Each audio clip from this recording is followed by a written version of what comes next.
Welcome to episode 10 of MikedUp Exploring the Hidden Game. On today's show, we have Rob Beveridge, who is the head coach of the Scotland national team at the Commonwealth Games in 2018. Hi, Rob, how are you? Nate, I'm fantastic. I'm looking forward to this. Thank you very much for coming on. Just a bit of background on Rob. So he's an internationally recognised coach with over 28 years of professional coaching experience. He was also the assistant coach of the Australians men's team at the Olympic Games in Athens and also the Commonwealth Games in Melbourne. And also, as I've already touched upon, he was the head coach of the Scotland national team at the Commonwealth Games. And on today's show, we're talking about their game against England. So, Rob, you've had some Commonwealth experience before, but I was just wondering if it was possible to share what it was like to be the head coach of the Scotland team. I do believe you wore a kilt at the opening ceremony, so it must have been quite proud for you to represent Scotland. Yeah, no, it was amazing because I've got Scottish heritage. My family's Scottish, so I'm actually first generation Australian. So when Barry Lang contacted me to say that they needed to replace the coach and asked if I was interested, it was pretty much a no-brainer for me. That it was a very, very proud moment to be able to accept the position. And it was just in a matter of days. It was done real quick that I jumped on a plane and headed over to Glasgow for a couple of weeks. Brilliant. Are you able to share what the preparation was like leading into this, please? Yeah, well, minimal, basically. So I got called up. I think it was like a Wednesday. I signed off on a contract, if you call it a contract, by the Friday. And pretty much the following week, I jumped on a plane to come over and meet with Barry Lang in particular. I also had to do a whole lot of paperwork in regard to with the Commonwealth Games, the Scotland Commonwealth Games. I had to set a couple of courses, drugs and sport, and just a couple of licenses that I needed to be able to coach. So I went through that process. I spent about 2 weeks in Glasgow where I was able to spend some time with the Glasgow Rocks. So there were a few of the players there at the time, but there was probably only about 4 or 5 players that I actually got to meet. So all I did was it was purely a case of meet and greet everybody that I could. Started to put things in place. With the people that were there in particular, I put together what I call a coaching business plan or a plan for the team. So I distributed that to the team, and so by the time we finally left, about 2 weeks later. We didn't have any training sessions at all. As I said, I only met the players that were there, like Gareth and Kieran, Chris Cleary, Nick Collins, Johnny Bunyan. I think that was pretty much it, really. That who I met, and then it was like we jumped on a plane and we met as a group at Brisbane Airport, and then from Brisbane we went up to the Sunshine Coast into a training camp for about a week. So we travelled up there, we acclimatised. It was a bit of a rude shock for the Scots getting off because it was pretty cold when we left Scotland to arrive to 30 degrees and 100% humidity. So it was it was tough going, and really I just had to implement a very simple system over a very short period of time. We got maybe 5 or 6 training sessions in, but also I managed to, coming from Australia, I know who's who in the zoo, and organise some games up on the Sunshine Coast, and and then from there we just flew into Townsville and away we went. So it was very, very short preparation. Okay, brilliant. Thank you for sharing that. Okay, we'll get straight into the game. So before the game tips, would it be possible to just share your game plan heading into this? Yeah, look, it was one of we were still finding our way. I think going into the game, whenever you're playing in tournament play, for first game, you don't really know each other too much. So I think that can be a good thing. So Andreas didn't really have too much of a chance to try and scout us at all. I mean, the only thing that he probably could have done was probably had a look at my teams that I coached professionally back in Australia. And as what I did was I actually spent a few days watching Bristol Flyers to get a feel of the game and the players. I did a lot of research, particularly with Craig Nichol, my assistant, got scouting reports and things like that to try and get my head around it. But really, what it was about was us implementing our system. And I've always been a coach where I like to try and confuse the opposition coach as much as I can. So, the strategy we went in with was about junking up the defences, mixing all up, and you see at the start of this game that we started in zone. I thought, what, when you look at England versus Scotland pound for pound, the players they have. Majority of them are professional players, if not every one of them, where we only had 4 professional players in our team that have played in the BBL. So really, it was a bit of a David versus Goliath type thing that, they're bigger, stronger, faster, probably skill level better than us. Stuff like that. So we thought, what, we're gonna screw with their minds.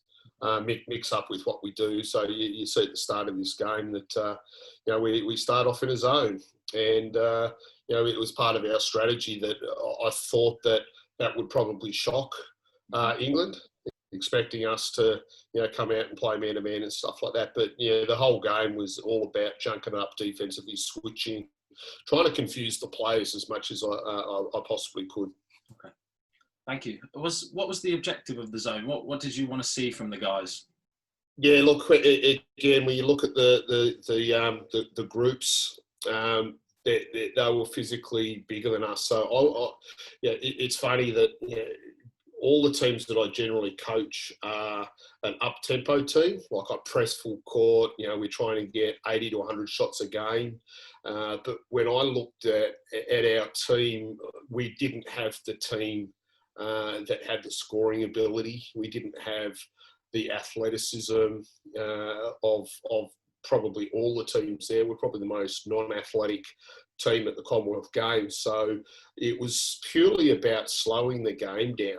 So really I had to adjust my style of game to playing an enormous amount of half-court stuff and lowering the scores to give ourselves an opportunity to be able to compete with the more physical and more talented teams. Mm-hmm. It certainly worked early. Were you pleased with how the guys were playing? Oh, look, because of our lack of preparation, the important thing for us, we never ever spoke about every game about winning. I think there was zero expectation for us to win a game. It's simple as that. Like nobody believed in us. All I wanted us to do was, when we get on the court, that we were going to play our butts off. In offense and defense, at every single possession, the opposition had to work for it. So that was sort of probably the biggest theme for us, was to compete. And I found that, I had the most incredible group of human beings in the team. Like there was no egos in the team. They got along so well.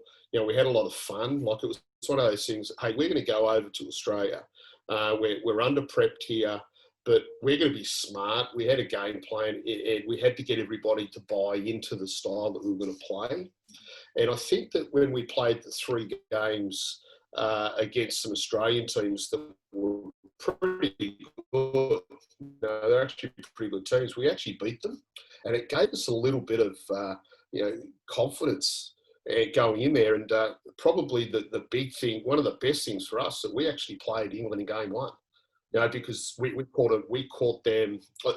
Napping's not the word, but probably they weren't prepared for what we were going to do for them. Mm-hmm. So it was like they had no idea that we were going to, go half court to zone, to switch our defences, to sag off and actually let them shoot the ball.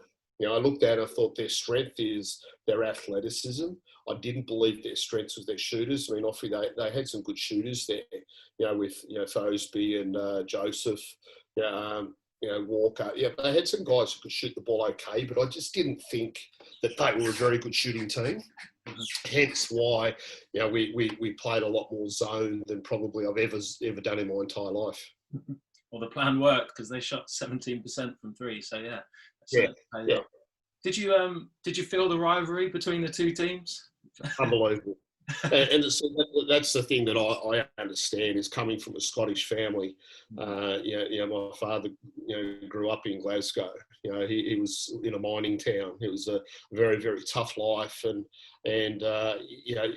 you just knew about the history of the rivalry of England versus Scotland. It's simple as that, and it's legitimately there. It's difficult for us as Australians to understand what really happened. And I researched a lot, and it goes back 600 years. So the Scots have still got a chip on their shoulder 600 years ago. So I just knew going into the game that how proud they are when they put on their singlet. And as I said, it was the underdog. I think it's just been one of the histories that Scotland's always been an underdog, and they've always fought to the death. I think that's probably one of the greatest things to be arm in arm with the guys, and to see the look in their eyes and the passion. And I think that us playing England game one, zero motivation was required. It was hey, we're going to get after them. Type of mentality, and that's what I was so proud of our guys, is that it didn't matter if we were going to win or lose. It was how we're going to approach the game. And I think we had a tremendous group of guys that stuck together. There was a true brotherhood with what we did. For sure. What did you think their plan was against you? What do you think their tactics were? Oh, look, I think that they wanted to use their superior size and to be able to smash us on the boards, try and run. I think that, they probably, I thought, they're going to run as much as what they possibly can. And they just did it because of the way we slowed the game down. We took care of the ball for the majority of the game. We had a couple of lapses at times where we threw it over a few times in a row that hurt us, but generally speaking, we took care of the ball, and that was an emphasis of getting the players to understand how crucial it was, because the more you turn it over, the more it allows the opposition to be able to go downhill and get on fast breaks and get on a rhythm where I knew that if we took care of the ball, if we were physical and we rebounded well, we could definitely be in the game and give ourselves a shot. So I think that they probably wanted to run a lot. They started off with a lot of pressure. I thought we were quite tentative to start off with. I think some of our players probably crapped themselves a little bit. And you'll probably see a lot of the time in the game, and it was specific that I knew they wanted to pressure us. So that's why I actually got other people to carry the ball, like Kieran and Vigor and Gareth Murray. So really, I felt that we did a good job of, rather than letting Johnny Bunyan bring the ball up the court where they were going to get after him all the time, I preferred to have the bigs, because I know bigs, they're not going to pick up full court man-to-man. So that was sort of part of the game plan, is I knew they were going to pressure us. I knew they wanted to run it down our throat as much as they can and use their athleticism and size. That's why we had to probably play the style that we did. And you showed a bit of a 1-2-2 press there. What was the reason you ran that? To slow them down? Yeah, it's bluff. Full bluff. Okay. Yeah, it's purely a case of slowing the ball down. Like if we ran back and just played in the half court, that gives them, you got a 24-second clock. So, if we allowed them to play, 18 to 20-second offense, they're probably going to run some good sets against us. So hence why, I call it my 12. So 1-2-2, just call out 12-2 or 12-1, or, I had, different signals and stuff like that. So the 1-2-2 was purely about taking time off the clock. So by the time, they got the ball, back in the half court, they might only have 12 to 14 seconds maximum to run their offense, rather than having the full 20-second offense. So that's why we ran the 1-2-2, was to get them. If you have a look at the amount of time they wasted. So right now, I mean, they don't know what they're doing at all. I mean, there's no offense. There's 12 seconds left on the clock. They throw it around. They move it. They don't really know what they're doing. Mm-hmm. Hence, first game. It was the first game. If it was the second game, they would have been a lot more prepared. Yeah. Simple as that. Mm-hmm. So it was a strategy, was to junk it up, play that half court, back to mix up my zones. I've got different zones. And when you explain it to the players the why we were doing this type of stuff, they understood it, and they bought in. They believed in it because it was actually working. If it didn't work, they wouldn't have done it as well as what they did. Mm-hmm. Okay, great. What was your intentions on offense? And did you feel you had success with that early? Not early. No, we didn't. Not early. Part of our game plan was to get to the free throw line as many times as we could. I don't think we got there even in the first quarter. We might have got there a little bit. We ended up with 27 free throws for the game, which we aimed for 30. We set goals of 30 free throws a game, because what that does is, by getting to the free throw line, it allows us, we hope, easier points. The free throw is the highest, most efficient point in the game of basketball. So we wanted to get to the free throw line. So to start the game, the answer is no. We didn't get to the free throw line. As I said, I think we'd be lucky to, I don't have the stats in front of me, but I think it was 0 in the first quarter. It might have been 5 or 6 in the second quarter. It was only the second half where we got to the foul line a lot more. But again, being game one, we're trying to work out who we are as well. Mm-hmm. I think we were a little bit lost at times. We didn't handle the pressure too good. So I think there was a lot of nerves there. I wanted to play every single person in the team in that first quarter. To try and get the nerves away from them, and just to make them feel part of the national program. Okay. You talked about the targets of free throws and trying to get 30. The fact you had 0 in the first quarter, is that something you discuss at the end of the quarter? Say, look, guys, we haven't hit our target. Yes. Yeah. Exactly. We did. We discussed and going, okay, well, before the game, like when we talk about, a plan, we had a game plan going in, saying, this is who we are, this is how we're going to play the style of game. These are the targets that we're after. It was only Craig and I as coaching staff. So from that perspective, the workload in tournament play is quite high. So from an analytical perspective in tournament play, you've got to move on real quick. But at the same time, we set ourselves goals. All right, we've got to get to the foul line 30 times. We have to get even X amount of passes before we actually shoot it. And I think that's why we got better and better as the tournament went on. As I said, we did pretty well here, but we passed the ball. We aimed for 5+ passes before a shot. Simple as that, because a lot of analytics, and I know that with my teams, if we if we pass the ball 5 to 6 times before a shot, we're going to shoot around a 60% efficiency rate. Where if you shoot it in the first 1, 2, 3 shots, you're down around the 35%, because that's when defense is at its best. So really, it was trying to teach the game to all the players and teach the system.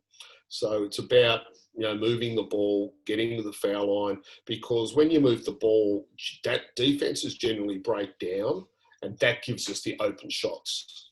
Because defense is at its best in the first 8 seconds. They drop in the middle 8, and then the last 8 is they're at their weakest. So a lot of the time it was pretty much, hey, unless you're wide open and that's your shot, you take it. But otherwise, we want to score late in the clock, and preferably by getting the foul line or a wide open shot. And also, we knew our go-to people was always going to be Gareth, was always going to be, Kieran, Mike Vigor. They were our main guys. And, but we're saying that, I thought, Fraser had an incredible tournament.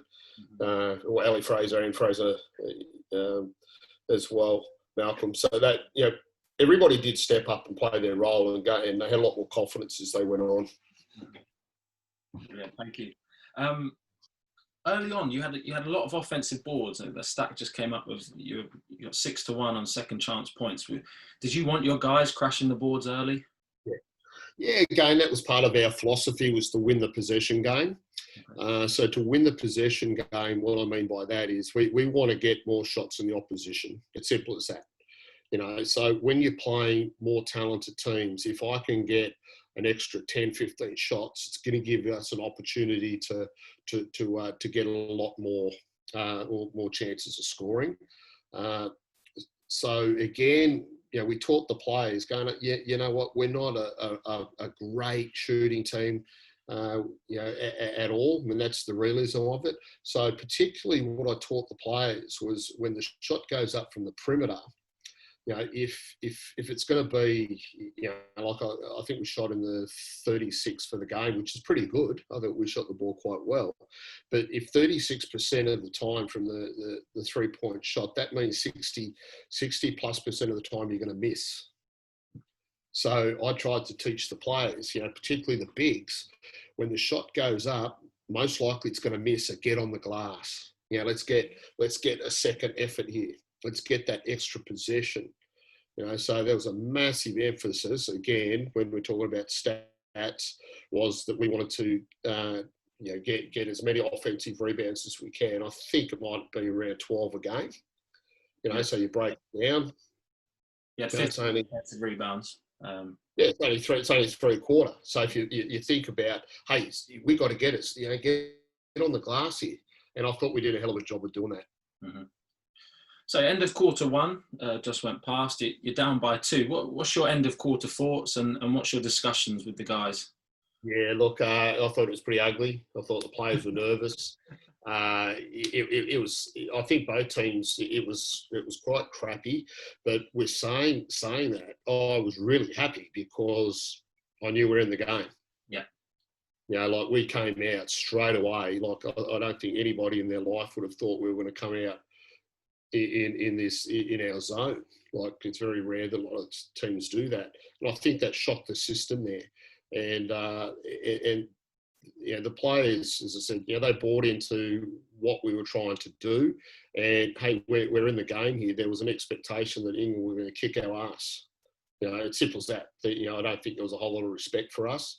And being down only 19-17, where I felt that we actually dominated not dominate, but we were the better team in the quarter with our ball movement and stuff like that. But I was happy with where we're at. Okay, great. In a second, a sideline out of bounds you're about to run. Would it be possible just to talk through it and what was your objective of that sideline out of bounds? Yeah. We'll see if it comes up here. Mm-hmm.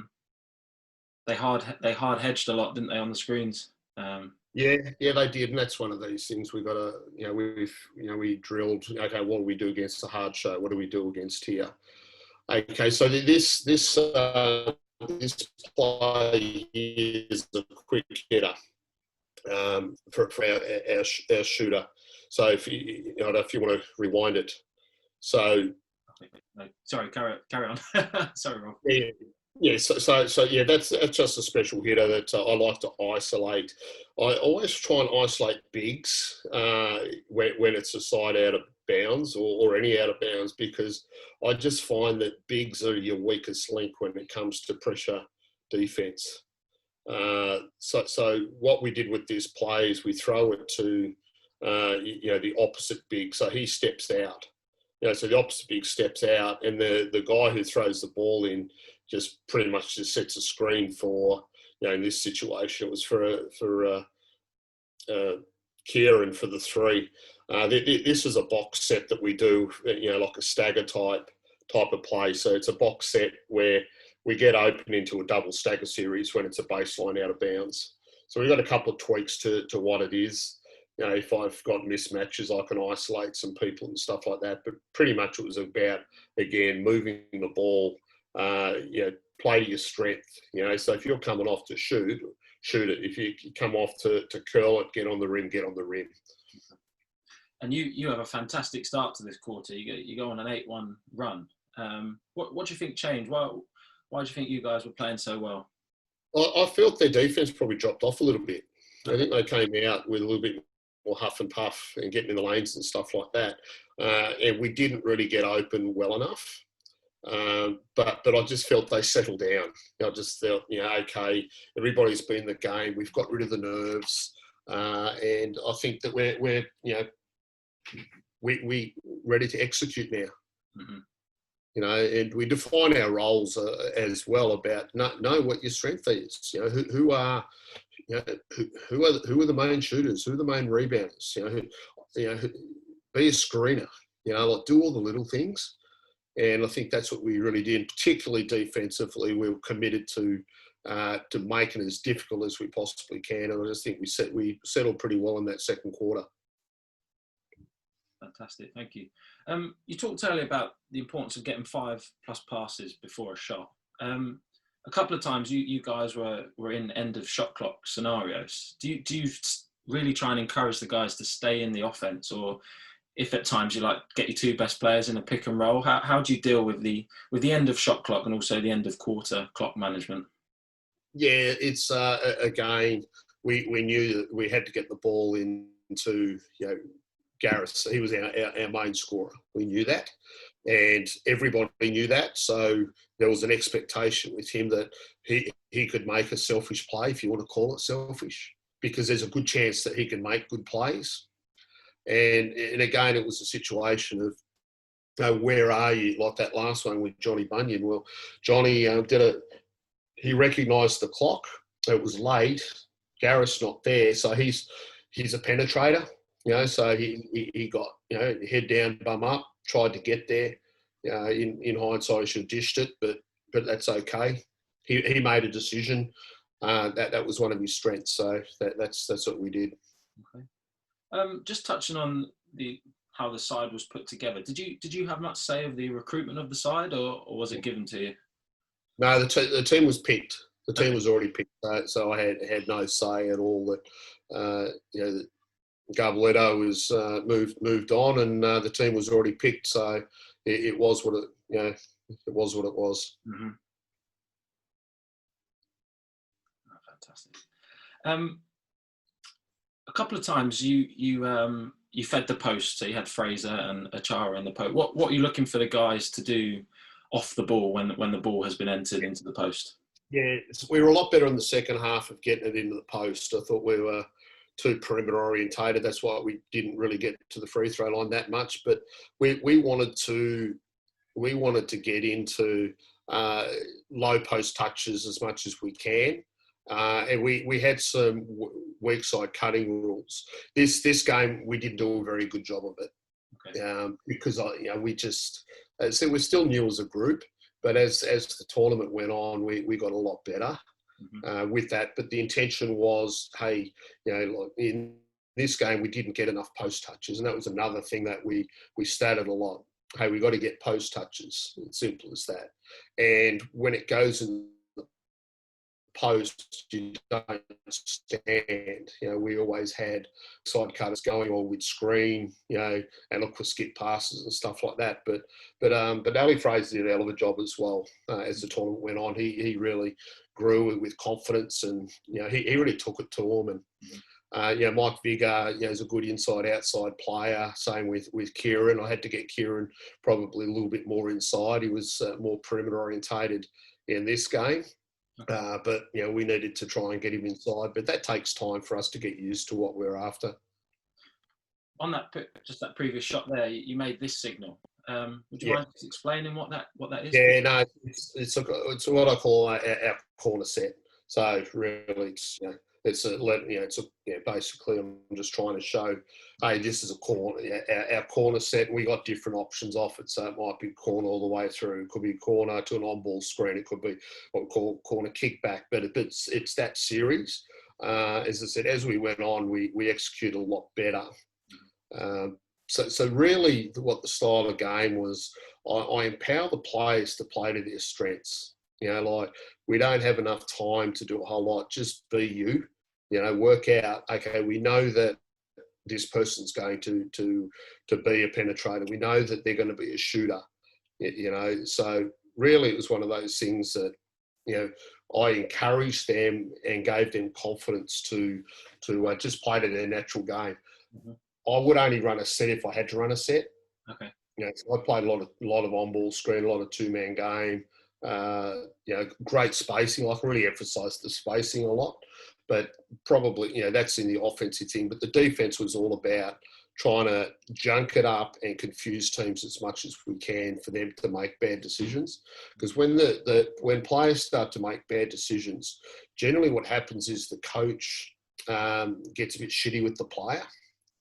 They might say something to them, get there. So when you're not with your team for a long period of time, you can lose your confidence with the coach.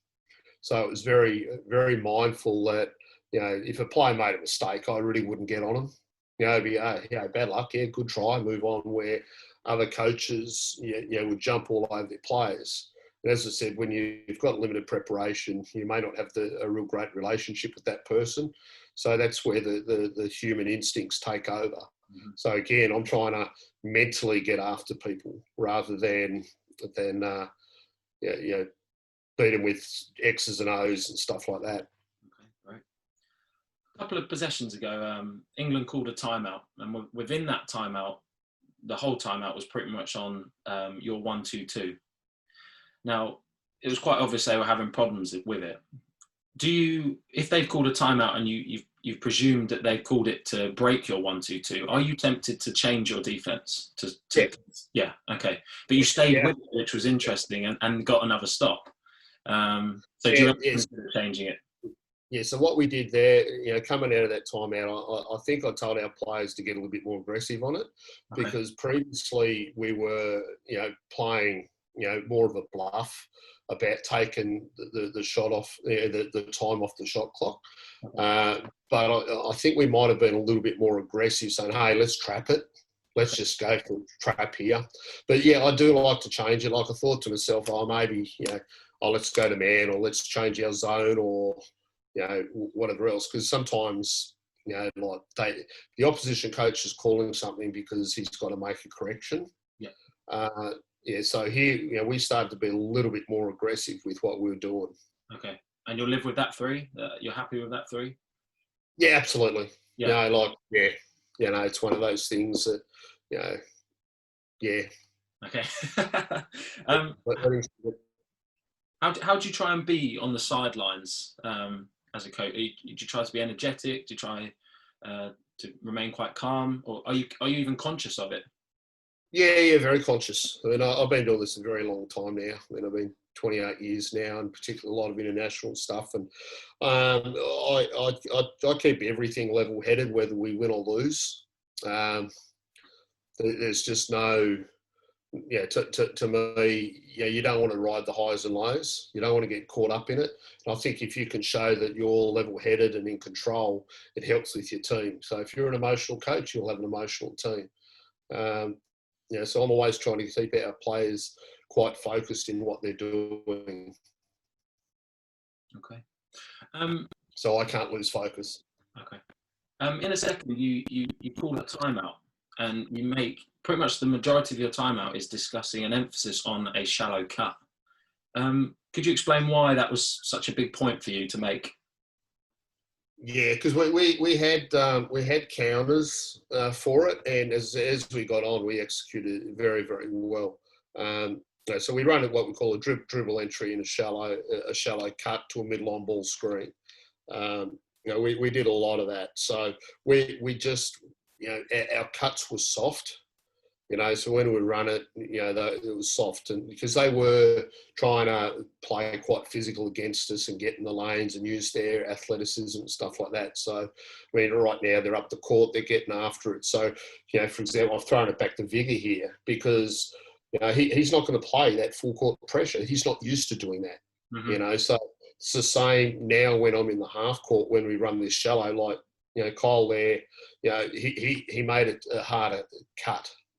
So that was a good execution there. It was just a shitty finish. Okay, and you also, in that, the final point you made in that timeout, you said go to the rim 2 feet, and you were quite big on that as well. Is that a teaching point you tell guys, or is it a reason because of their athleticism? Yeah, very much. I mean, when you're playing against, like he went off, to me that was a soft finish. He should have really made a power layup, go in, absorb the pressure, get him up in the air. Oh, they've got shot blockers. So Kyle went in with a left hand, soft layup. So the emphasis is whenever you're against a shot blocker, you got to get in and stop and look to up fake and find open players off that. And I thought that was, again, attack the rim, but that was quite a soft finish. Okay.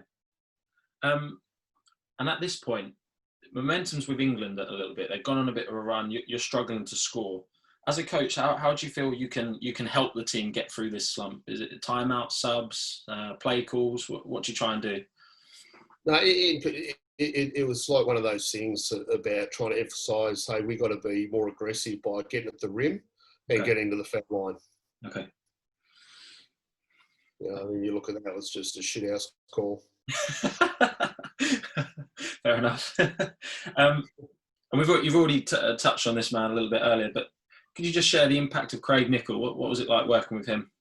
Oh, awesome. Fantastic. Because again, I mean, he's just an incredibly, his work ethic is off the charts. Like the amount of preparation that he did, when I first got there, I met him a couple of times, went to Edinburgh, he came to Glasgow. We just got to know each other and stuff like that. But, the information that I asked from him, the video he put together, the packages on all the players, like his scouting report on England was great. But then, working with him, he was meticulous. His work ethic was just unbelievable. Great guy. And I got him to do a lot of the actual scout as well, because he's the one that cut up the tape. He's watching the video. He's got a good feel. So I empowered him and to back himself. And ultimately, obviously I'm the head coach, but, I'd listen to what he had to say, because, I respected, his knowledge of the game and the work that he put in, and the players respected that as well. Sure. And how was the scout delivered? How did he, what a play, by the way, by Jimenez. That was fantastic. Again, it was one of those types of plays are special. Like that's just effort, hustle. The people on the bench, if he just stood there and just let it go, like he's given up, but he's just playing his ass off here. Yeah. And that's all the players. They all competed and stuff like that. So that was really important. The energy from your guys as well was throughout the game. You talked about how cohesive your team was. It was certainly evident when I was watching this back. Yeah, and sort of watched the game a couple of times and stuff like that, and he, like all the players, they just, they were proud, of their efforts and stuff like that. We had our, what we call our non-negotiables, and effort was one of them. Mm-hmm. It's simple as that. Getting back to what you're talking about, the scout, we try to keep it as minimal as we can. And what I mean by that is that, for example, any out of bounds play here, I just zoned it. Yeah. So that was one of my, in this game, anything on the baseline, I just go to a zone, because you know what, I don't have enough time in tournament play, to be able to spend so much time just on an out of bounds play. You know, again, I look at, you know, there's 150 plus possessions a game. Analyse out of bounds, you might only get five or six a game. So again, from a percentage perspective, why would I spend so much time just on an out of bounds play? I've got to be wary of it, but I just thought, you know, tournament play here, no, we're just going to zone anything from the baseline. Generally, we'd go to our 2-3 matchup zone. On the sideline, not in this game, but as we went on any side out of bounds, I'd go to a 1-3-1. Mm-hmm. So I would mix that up. But when we would go to an out of bounds, you know, if it was baseline out of bounds, we'd go to a zone. We might say on the third pass, we're going man to man. Mm-hmm. You know, so it was so important, and something that you know, if you have a look at all of our dead ball situations, we get all of our players running in and huddling. Yeah. In the huddle, that means the communication was outstanding. So everybody knew what we were doing defensively. We knew what offense we were going to run. And that came with great leadership from Kieran and Gareth in particular. You know, those guys were, you know, okay, this is what we're doing. They'd have eye contact with me as the coach, and then we'd be totally committed to it. So that was going to be my next question about something I picked up, how many times you guys huddled. So with communication, you'd go through Kieran and Gareth Murray. Well, normally it's the leader of the pack. You know, I might say it's Johnny Bunyan. You know, if Johnny's on the court, Johnny, your job is you have eye contact with me. You know, but Gareth was probably the main person in that. You know, so he was the coach on the court. Nice. You know, so we'd have the eye contact. Sometimes it might have been Vigor. You know, Vigor would look at me, and when they got in their huddles, it wasn't a tea party. You know, it wasn't here to have a gossip or conversations going, hey, this is what we're doing. You know, Bevo said to do this, and they get in and get that done. No tea party huddles. I like that. So, end of the quarter, you're up 3. You must have been proud of the way the boys played in this quarter. Yeah. That play, when I look back at it, you know, I remember the timeout. You know, I listened to it. It was actually meant to be an isolation for a high-low, and Kieran stuffed it up.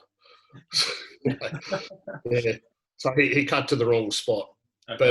But anyway, yeah, like it was pretty good. Yeah. So heading into the third quarter, do you have a structure to your halftime discussion, or is it very flexible according to what has occurred in the first half?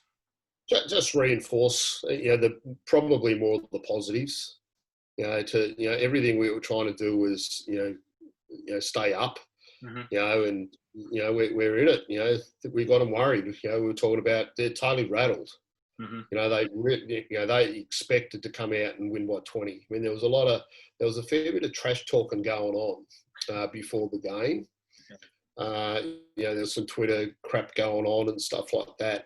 You know, there was I felt, you know, probably a little bit of disrespect with a lot of the stuff. And I mean, right now, just, you know, that was sloppy, you know, and that's what we spoke about, is minimise the crappy turnovers, because that there allows England to run it down your throat.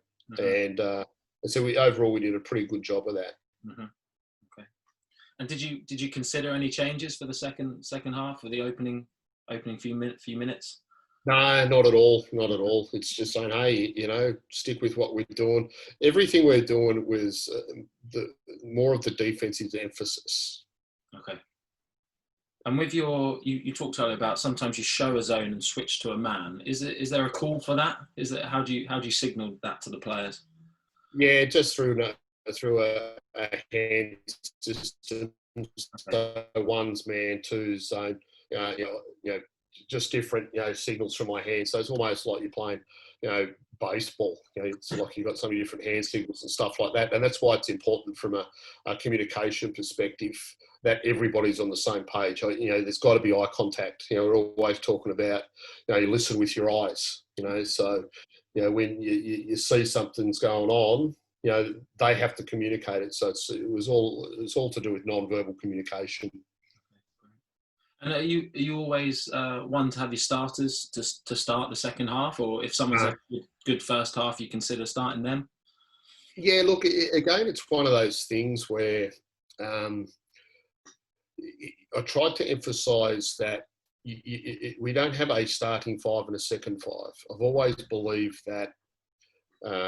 So that, just going back, that last play there was more of an emphasis at halftime was we're not getting enough post touches, and we're not getting enough attack on the rim. So that's why a lot more stuff would come down and roll in the post, and we got Johnny with a layup on that.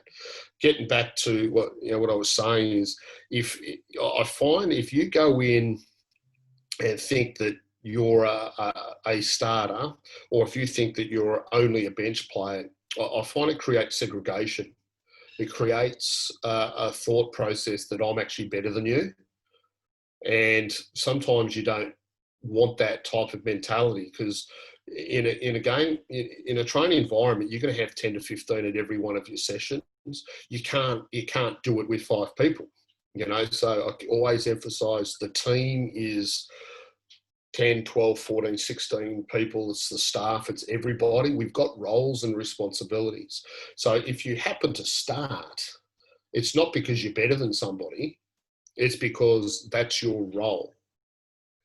So it's simple as that. As a bench player, with one of my pro teams that I've coached back in Australia, our import and leading scorer and best player came off the bench. And people go, I can't believe he didn't start him. Well, what happens at the start of the game? So much hype, there's so much build-up, and a lot of it's to do, I find, with ego of the player and ego of mum and dad in the stands. So it's like when they introduce somebody, my son's, starting five, he's the best player, and that just that's an ego. That's all about ego and self-affirmation and stuff like that. So I try and rule out all of that shit that you're a starter or you're a bench player, because, it's not about that. You have a specific role in the team. You're our main shooter. Like, we know that if Gareth's got the ball in his hands, there's an expectation he has to make a play. When Ali catches the ball in the low post, we have an expectation that he's going to make a power move inside.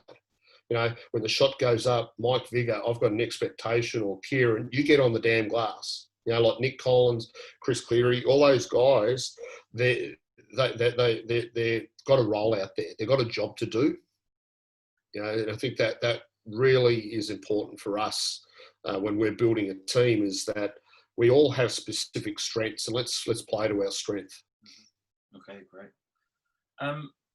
Your tactic early on is working. You're feeding the post and you're conceding fouls. How do you sort of acknowledge that to the players, that you're happy with how they're going so far? Eye contact, clap, give him that, like as a parent, when you look at your kids and, it's like, you've done a great job, you acknowledge that, okay. They feel good about themselves. So, and also because it's working, like they're working, like attack the rim, Gareth, we beat, like the emphasis in the first, we didn't get to the foul line enough. Okay.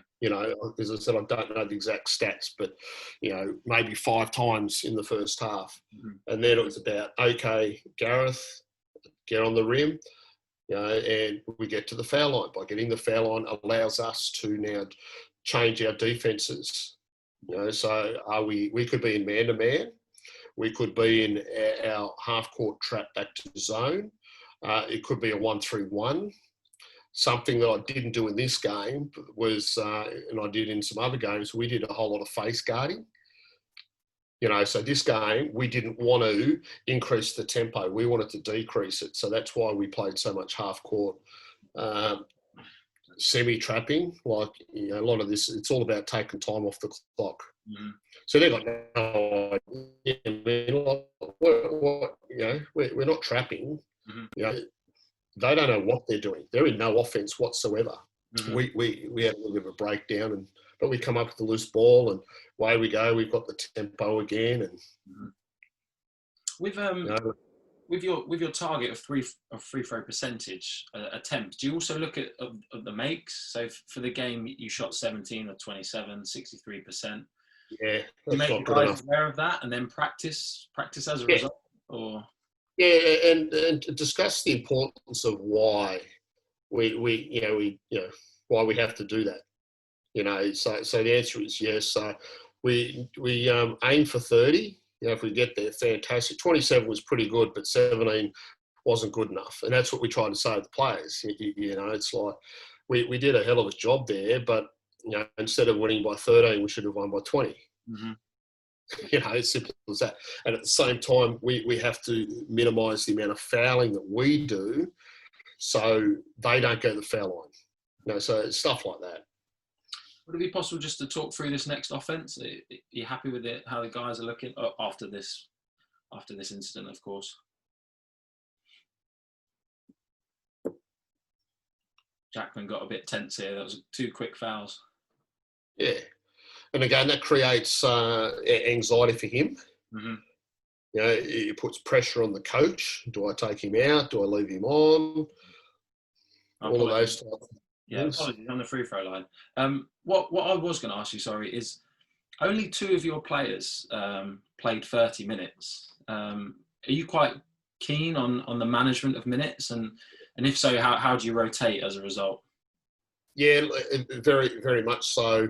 I don't like my players playing more than 30 because they just, physically break down, which causes mental errors, whether they foul or they miss shots or they do whatever. So I was finding my way with the team as well. And that's what I tried to explain to them as well, that we're all going to make mistakes. I'm going to make mistakes. Because I just don't know them well enough.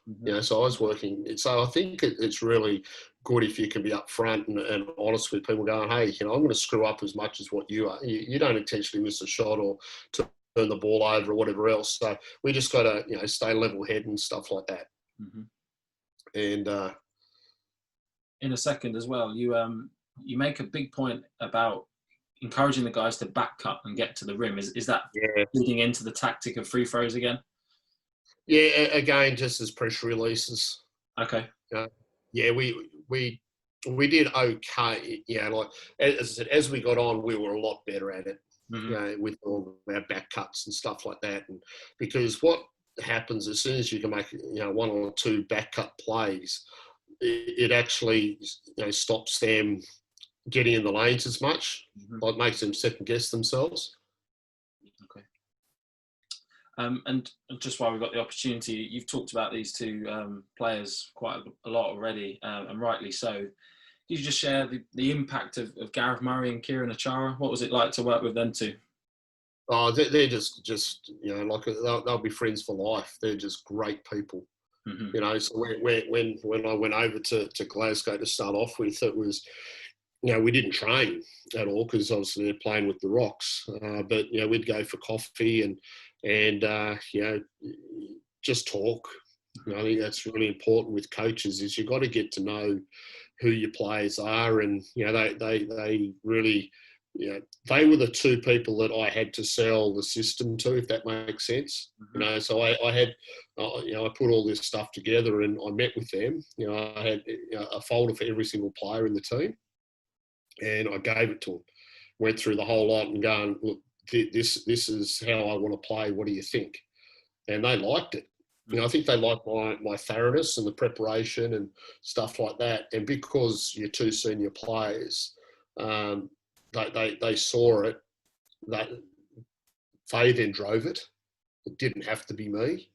But both were very, very good leaders in different ways. So that Kieran's very vocal. Gareth's not. He talks, but he's more of an action type of person.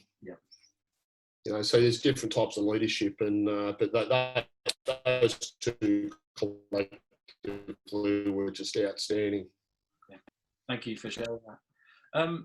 Another question I have, obviously you talked about you rotated a fair bit. Do you run sets and defenses according to who you have on the floor, or do you run them according to who you are against? How do you manage your sets on offense I and think defensive calls? it's who we're against. Trying to, again, be open with the communication, knowing the why we're actually doing these things. Like why we have to stop the ball getting to certain spots on the court, and doing it that way. And like tournament play is very much different to seasonal play. And trying to convince the players that we don't have enough prep time to be able to scout and do this. So these are the things that we must be able to do. Okay. And a couple of times England tried to feed the post as well against you. What are you looking for the guys to do on defence when there is a post entry? Well, if initially we want to try and go one out as much as we can. Okay. However, if they were going to kick our ass there, we had a trapping system put in place. Okay. So right now, this was a real shitty few minutes for us. I mean, we were up by 9, and we coughed it up 2 or 3 times in a row. And when I look at the combinations in hindsight, we just, I think they were a bit nervous. Were the staggers working? Because there's back-to-back staggers plays. Yeah, look, the staggers, it was okay. Yeah, it was okay. It wasn't great. Mm-hmm. But so right now, I thought, turn the ball over. Like they're starting to get a little bit of momentum now because, poor fundamentals there. So right now, Chris should have actually passed the ball to Michael Vigor in the low post. And then, like they come down and get a layup, and then they come down and they get to the foul line, and then, I think they hit a 3. So they get their back up on this, and this is where I call the timeout. Yeah. To say, hey, boys, we've got to settle down a bit here, stop throwing. As I said, I'm okay with turnovers, but shitty turnovers I'm not. So that was a pretty shitty turnover that we had then. And what's your thought process with a timeout? Is it natural? Do you say, okay, we need a timeout, I'll call it to kill momentum, or do you really consider calling a timeout? No, I go with gut. I've always, I felt I saw the momentum swing. We turned the ball over a couple of times, so we just had to put a stop to it, and reinforce, passing angles, little things like that. So again, that was a shitty breakdown, like a tip in off a foul line. Yeah. So it wasn't like England. Yeah, that was our fault. That wasn't because England are better than us. That's the emphasis I said a lot to the players. And again, got to get it inside. That's why Kieran, make a power move. And his experience right now would have been vital. Yeah. I mean, we knew that Coffee Joseph was their best shooter. To me, he's a streak shooter. Yeah. When he gets on a roll. So again, here we are making some crappy turnovers. That wasn't them being better than us. That was us with crappy passing angles. Would you call another timeout here, or would you not waste another one? Oh, look, I probably should have. Okay. In hindsight, you look at it, I probably should have said, come on, guys. Yeah.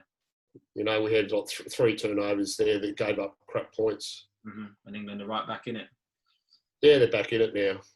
Do you at the end of this quarter, you go into it in the lead. Do you dwell on England's run and explain to them why you think that happened, or do you spend your time focusing on what's next? Next play mentality. Okay. It's like, hey, it's done. We knew why we turned the ball over, because it was crappy passing angles. So you might address that, going, hey, we can't be reversing the ball through there when they're denying it. Back cut it.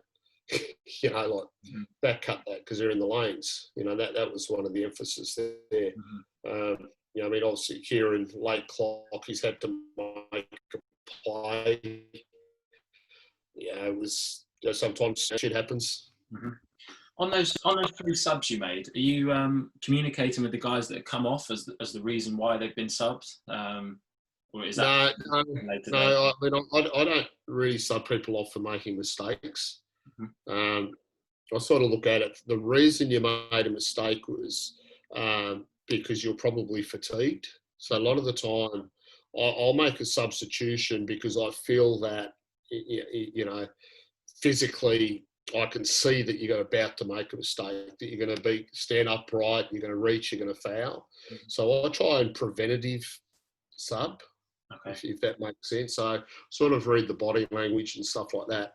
Um, you know, obviously, there was times when I rested, like Kieran for a big lot of minutes. You've got to remember he's 36 years of age. I want him through the whole tournament. Yeah. I mean, of course, this is a really, really important game for us, and but it's important that we get everybody through the whole week, because to be successful in a tournament, it's not about game one. It's about having your best players playing at their best for the whole week. Mm-hmm. Okay. On this next play, you run the 1-2-2 that's worked really well. Could you just talk through the principle, like the top guy? What should the top guy be doing? The middle guy? What are you looking to see right now? Yeah. So what we have, the top guy is to influence the ball to one side of the court. Okay.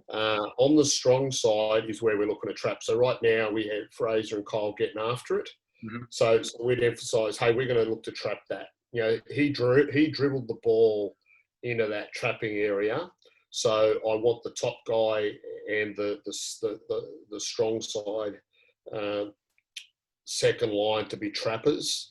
The person on the baseline becomes an interceptor. Okay. And then what I have on the weak side, we're trying to cover the split line. So that's pretty much the principle of it. So the play made a decision. Yeah, we're getting after it, and they cough the ball up. Okay. And is there a certain type of characteristic you want in each position? Someone quick at the top, length in the middle? Yeah, long. Yeah, generally, I want a long, athletic person at the top. Okay. With long arms, so there's no direct passes. I want all passes to be loopy passes, because direct passes are quick passes. And so, yes, generally I have a more athletic person up the top. How were the guys heading into the fourth after that shot from Joseph's?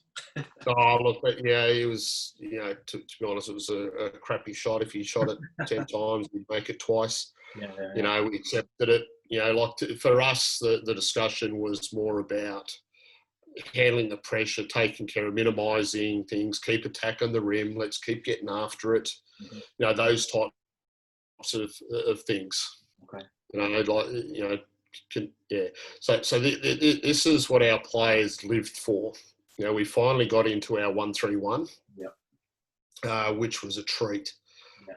We've been practicing it in the previous 3 games, and this is where you legitimately started to see England poop themselves. They had no idea what we are doing, no idea at all. There was complete confusion. I mean, they scored it. They scored there, but the reason they scored was because we broke down rather than them knowing what they were doing. So again, we just emphasised with, hey, we can't let that pass to get to the high post. The players live for the 1-3-1. They just loved running it. Yeah, I'm a big fan of the 1-3-1. So was the 1-3-1, was that a deliberate decision to be sort of kept in the locker for the fourth quarter? Absolutely. Yeah. Yeah. They were talking about, coach, can we go to 13? Can we go to 13? I said, no, not yet.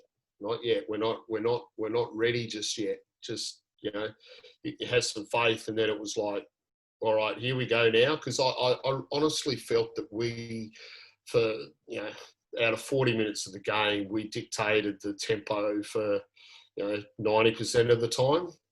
They got back at us when we threw the ball away, but I didn't feel that it was really, they're too good. I never thought that. I just thought that, we played very well. And again, the emphasis now get to the foul line as much. Go at Dozy, go at these guys. Let's get them in foul trouble. Get to the foul line, you know, because it slows the game down. It puts us in a position to mix up our D. So right now we've introduced our 1-3-1. We've got our 12. We've got our 2-3 matchup D. Now they don't know what we're going to do. Mm-hmm. You know, so you know, as games went on, you know, other games we're switching everything. You know, so we weren't in zones. We were just switching everything, just creating confusion. And does your 1-2-2 go back to your 1-3-1 at all, or is that just for a two? Generally not. Generally not. Okay. Yeah. And what's the positions in the 1-3-1? Is specific personnel at the, like you've got Gareth Murray at the top, tall guy, lengthy, and then a short guy at the back. Is that how you like to run it normally? Yeah. Yep. So basically, the scenario is that the person who's playing the back at the zone, he's probably got the most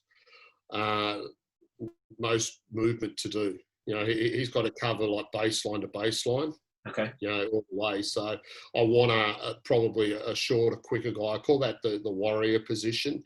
Yeah. And you know, when I say, you know, you're the warrior, it gives you a sense of strength. You know, and I give them responsibility. Hey, this is your position. You got to get this shit done. And the reason I picked you is because I know that you can do it. You know, so yes, there are. You know, I always have up the top of the zone long athletic, so it would have been either Gareth or Fraser would generally play there. You know, I'd have like Kieran generally in the centre of it because we actually wanted them to penetrate. You know, we call it a funnel. We want them to penetrate into that triangle type thing, and everybody else just gets off it. You know, we just spread. You know, it just creates so much confusion mentally. Mm-hmm.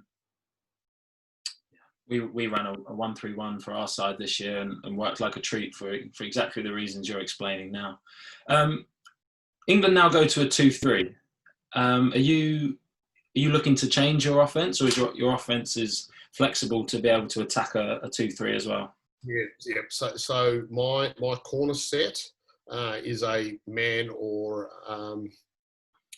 zone offense. It's the same with our shallow entry that we've been running. So I deliberately did something that you can use man or zone. The emphasis in any zone is to get the ball to the short corner of the high post. So we encourage, you know, like I would, you know, designate, again, Kieran or Ali, you must go and touch the ball. You must get the ball in your hands. Okay. You know, go search for it. You know, so. What a start to the fourth. Your bench energy is phenomenal. Is it something you encourage, or you were lucky to have such a great group of players? It's both. I mean, it's one of those things, again, when you talk to your players and you're saying, you know what, I'm standing up there. If I look down the bench there and I see you with a towel over your head or you're not engaged, well, I'm not going to play you. Yeah. Mm-hmm. Simple as that. So it's really important that the players are 100% engaged, you know, so they're up. And that shows that it's not about them. Like, that they know that they're part of the team. Mm-hmm. You know, I think that's so important, is that you're not a bench player. You know, and I always explain the situation with Paddy Mills. When he first started at San Antonio Spurs all those years ago, he hardly ever hit the court. Mm. But if you look down the bench, he became very famous as being the towel waver. Yeah. You know, waving the towel, he'd be the first person to run on the court with his energy, his enthusiasm, handing water bottles, you know, high-fiving everybody, and that just showed the coach how engaged he was. Mm. And he took the opportunity when it was there, and that was what I tried to say to the players. You've got to be ready to play. You've got to be, you know, eye contact. It's not about you. You can't be sulking or whinging or whining. You know, because you won't play. If you want to play, this is what I expect from you. Yeah, fantastic. The towel waving philosophy, I like that. With your 1-3-1, is there something you're happy to give up? A shot you're happy to give up? Yeah. So right now, I find the best shooters shoot in rhythm. So it's really important for us that when we close out really hard on that shooter, but then as soon as the shooter gets it, get off him. Okay. Because what that does is shooters have got an ego, and when you actually run away from a shooter, you're disrespecting that person, right? And it becomes psychological. So right now, like he's a penetrator, so we go hard at the shooters and then we get off them. Okay. So I mean that was, Kofi's their best shooter, but he's second guessing himself about shooting. Mm-hmm. Interesting. Okay. Well, they shot 17% from three, so it worked well. Yeah. Mm-hmm. And a couple of the threes he shot was an absolute load of crap. Like before half time, he's 8 feet outside the 3-point line. Yeah. So. No, fair enough. And a couple of times that England fed the post in the 1-3-1. Is that swamp? Get it out of their hands? Yeah, exactly. So yeah. So if they catch it anywhere in that short corner, low post area, we want to double team. Mm-hmm. Okay.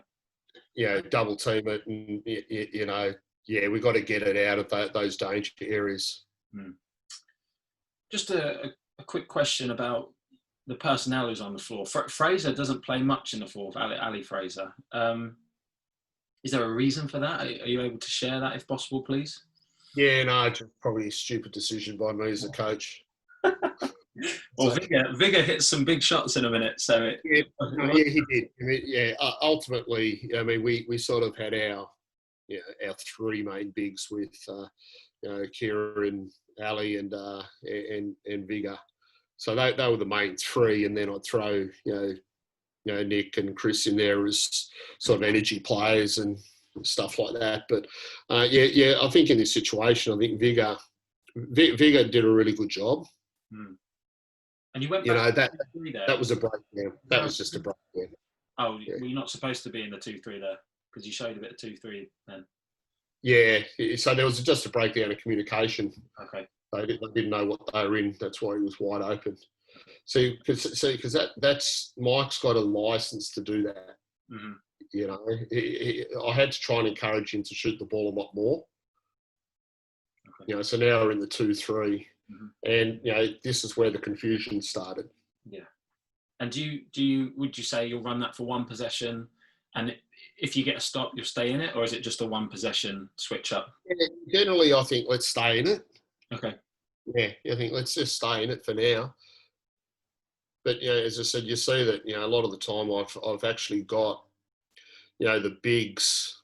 Such a great one. It was a good heads up play. I mean, they started the pressure, but they were out of sorts with their pressure because generally it's the guards that pressure. But I took my guards away from it. Okay. And get the ball to Kieran or Vigor or Gareth to carry the ball, because I know that their play is not going to be as a good defensive player as what the guards would have been. Mm-hmm. You're up 10 with about 4 minutes left. Do you consider slowing offenses down yet, or is it too early to do that? No, not at all. Again, I mean, the way we were playing offense anyway, it was a lot slower. Okay. Anyway, so I don't know how much more slower we could have got, but the emphasis was continue to put the ball through hands. Okay. And you're up by quite a lot. Well, not quite a lot. You're up 10. Soon go up 12. Do you feel the need to stop the guys being complacent, or are these guys too professional to worry about something like that? No, you got to stay on top of them. At times they were a little bit too excited. Okay. They were going, we've got the game one type stuff, and he was going, oh, no, we don't.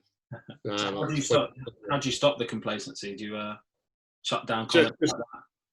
Yeah, well, it wasn't so much comments. You could just tell that they were overexcited, just, the way they were jumping up and down and cheering, whatever else. And it was just so important to, take care of the ball, rebound, win the possession, play to your strengths. I mean, right there and then I thought, that was game. That was game over right there. I looked at the body language of the English lads, and they looked done. You know, you could just see it in their eyes. Mm-hmm. You know, and again, you know, take care of the ball, move it. And the Johnny Bunyan, when you look at the stats in this game, he had 3 points, three rebounds, 2 assists, but his poise at the end of the game was fantastic. And is that something you value in a guard? Oh, absolutely, and that's you know, what I tried to say to him is that there's no need for him to actually score. Like, you know, you take what you can take, but don't go out there to try and be the scorer. Like, be the, you know, dictate the tempo, set the tone defensively. You know, like, give them other wins. You know, like, people look at, you know, 3 points, 3 rebounds, or 3 assists, whatever else is not very good. But I thought he was outstanding. Yeah. And again, when I look back at it, you know, I probably should have played him a lot more. But that was me as a coach trying to learn, you know, my team. Mm-hmm. You know, this is game 1 of the Commonwealth Games. You know, so we got in a better routine as we went on as the tournament. So, you know, I look at it and, you know, I probably should have played, you know, definitely Johnny a lot more in that situation for sure. Mm. And you're back to the one. England called a timeout. You're in a 2-3. You went back to the 1-3-1. Is that again just to keep causing indecision? Yep, and also to keep the players focused as well. Okay. You know, it's about, hey, we know if it's a side ball, this is what we're doing. We know that we have to continue to communicate with each other. Mm-hmm. You know, like, you know, we talk about every single dead ball, we need to treat as a timeout, because, you know, when it's a timeout now, we can make good decisions. Okay. It's when there's poor communication, that's when things break down. Okay. And a couple of times England have had success on the trap on the side. Is there something as a coach you need to sort out there, or is it up to the players to sort that out themselves? Yeah, so right now, this whole emphasis was about getting the ball into Vigor's hands. Okay. Yeah, we should have reversed the ball. You know, we had a lot more poise. We didn't have enough poise in that situation. Okay. And in your timeouts, I noticed you're very calm and you are poised with the points you're making. Is that a very conscious effort to try and stay calm? Yeah, absolutely. Because again, it's the emotion. If I'm too emotional and I'm too high, that can create anxiety. Mm-hmm. So I'm always very, you know, a matter of fact, this is what we're doing. Hey guys, we got this. You know, I don't want to give them too much information. Mm-hmm. You know, so let's get, you know, we're either doing this, or this. You know, don't hold the ball, keep moving the ball. I mean, they're running around chasing us like lunatics here. You know, keep moving, keep moving. Yeah, they were very erratic down the stretch, England. Yeah, because, I mean, they were super desperate and whatever else. And the last thing, but again, Johnny just did a hell of a job of, you know, making it play late clock. Mm-hmm. Do you start thinking about the next game yet, considering it's a tournament? No. This was it was a very special moment for these guys. I mean, I don't think they won a game at all in the 2006 Com Games. Okay. At all. There was zero expectation that they were going to win this game. I think it was 34 years since Scotland had beaten England. So I was told, I don't know if it's true or not, but this was a special moment for these guys to celebrate a win. Mm-hmm. You know, so I said, let's enjoy the night. Tomorrow we're going to get into the next game. Mm-hmm. That's with the team. Like, let the team focus. Craig and I, of course, we had to start the prep that night. Mm-hmm. And they're still huddling now, aren't they? They're still sticking to the principles. Yeah, they're still sticking with it. You know, I think that's so important for any team, is that, you know, when I scout oppositions, I look at the bench, I look at the coach, I look at the body language, I look how often. I mean, if you're going just so there's little things there, they're shaking their head. You know, you can tell if you can apply enough pressure, you know, to the opposition, that'll really show their character. You know, and It's, it's really important that when you scout, it's not necessarily getting offense and defenses; it's the body language of the players. And timeouts down the stretch like this with you guys up, you're just reinforcing the principles that you've encouraged all game. Yeah, absolutely. Mm-hmm. You know, because like I've got enormous amount of respect, for the game of basketball. I mean, yeah, there was only a minute and a half to go, whatever it was, but things can still go to poo. Like we turned the ball over there, and again, we emphasise the reason it's a turn. You don't dribble into the trapping areas, so we've got to emphasise that because you don't want to finish on a low. Mm-hmm. Okay, and you win this game, and it's a fantastic win, and you can tell by the guys how much it means to them. What's your post game talk looking like after a game like this? Yeah, look, it's I remember the moment. I mean, they were celebrating, as if they won the world championship, and it was special. So I let them go. Okay. I did. I let them go. So. Okay, great. And what do you think? If you could do this game again, what do you think you could have been even better at? Probably dealing with the pressure. Okay. I think we could have been. I mean, overall, as I said, we did a hell of a job to handle the pressure, but I think we still could have been better. Mm-hmm. Okay. And what follows this for you guys? Is it rest the next day? Is it training the next game? How do you manage the tournament? Recovery. So one thing that I did do was I brought in Dr. Stephen Bird, who I've worked with. He's a sports scientist / strength conditioning coach. He's worked with me for about 10 years. And as soon as I got the job, I contacted him to see if he could be available in Australia. And he's a professor at university, and he had the ability to take some leave from his university. So he was with us the whole time. So behind the scenes, he did all of the recovery, the preparation, the stretching, you name it. I mean, he's as good as I've ever worked with. I mean, he's a world authority on recovery. He's one of the best ever. So really, after this, let's celebrate. Let's have some time. But now we've got to get our bodies right. It's simple as that. We've got to eat properly. We've got to sleep. We've got to do all those little things. Get off your phones. We were very meticulous with our recovery, and I think that because we showed our players how much time and effort we did into helping them, they reciprocated really well. So it was all about, we're done now. I'm handing it over to Birdie. Going, Birdie, you got them now, mate. They're yours. I've done my job. Craig and I, we've got to go and scout. Craig's got to cut up the tape, and we've got to sit down and watch the next game and put a game plan together. Birdie, you've got all those people. Barry Lang, you got to do your bit. Our physio and team manager, everybody had their jobs out there to do. So it's like, yep, let's celebrate the moment. But after that, let's get back on track. We've got a game the next day. Great. No, thank you for sharing that. I love the reactions of yourself and the guys as they're coming off. What were you most proud of this game, of the players?